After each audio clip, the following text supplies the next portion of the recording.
Habari, naitwa Dr. Harriet Makirie, ni daktari katika kitengo cha watoto katika hospitali ya LMC JKCI. Karibu katika YouTube channel yetu ambayo tunaenda kuongelea kuhusu elimu ya afya kwa jamii, na leo tutaendelea kuongelea kuhusu manjano kwa watoto. Ningependa kuzungumzia kuhusu visababishi na jinsi ya kuweza kumdhibiti mtoto kutokuweza kupata manjano. Nitaanza kwa kuongelea kuhusu watoto wachanga. Kwa watoto wachanga mara nyingi sababu moja kubwa ni kwa sababu watoto hawashibi vizuri. Unakuta mtoto anapita zaidi hata masaa mawili mpaka matatu hajanyonya. Inavyoendelea kwa siku zinavyozidi kwenda, mtoto anakuwa anakaukiwa, itambatanisha na homa pamoja na kuanza kupata njano kwenye mwili. Sababu ya pili ni kama damu ya mama haijawiana na mtoto.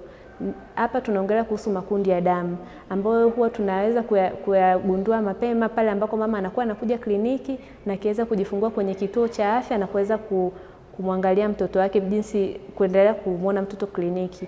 Hii ndio inaweza kutusaidia kuweza kujua mtoto anaweza kapata njano, na tutaweza kuangalia kundi la mama na kuangalia na la mtoto kama yamewiana. Kama yana shida tunaweza tukagundua mapema na kuweza kumwanzishia matibabu mtoto mapema. Sababu ya tatu ni homa ya ini. Mtoto anaweza kazaliwa nayo au anaweza kaipata baada ya mama kujifungua.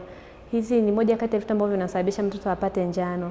Na hii huwa inaweza ikasaidika pale ambako mama anakuwa anahudhuria kliniki, tunakuwa tunampima na kuangalia kama ana shida ya ini na kuweza kumwanzishia dawa mapema, na mtoto kuweza baada ya kuzaliwa huwa kuna dawa tunaweza kumpatia mapema ili kuweza kumsaidia asiweze kupata hii homa ya ini ambayo baadaye inaweza kumsababishia manjano.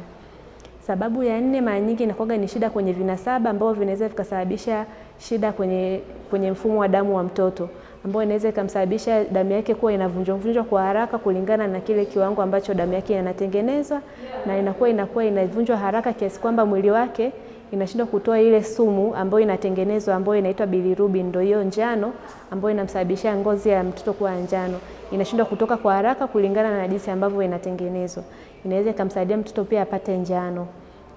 Sababu nyingine inaweza ikawa kama mtoto akipata maambukizi yoyote ya damu pale ambako akiwa tumboni kwa mama au baada ya kujifungua, anaweza kupata maambukizi au tunasema infection kwenye damu ambayo inaweza kumsababishia njano yake kupanda. Hata pia kwa watoto ambao wanazaliwa njiti, mara nyingi huwa wanaipata mara kwa mara, lakini sio mbaya. Huwa wanaipata kwa sababu ini zao zinakuwa bado hazijakuwa vizuri, kwa hiyo haiwezi kutoa ile njano mbaya kwa haraka. Kwa hiyo tunaweza tukamsaidia mtoto mapema na kuweza kumsaidia asiweze kupata njano. Asanteni kwa kuweza kufika kwenye YouTube channel yetu na kuangalia hii elimu ya afya katika jamii. Usisite kufika katika hospitali yetu ya LMC JKCI na kuweza kupata matibabu na ushauri zaidi kuhusu magonjwa mbalimbali kama ya moyo ambao saizi yanatolewa. Karibu sana.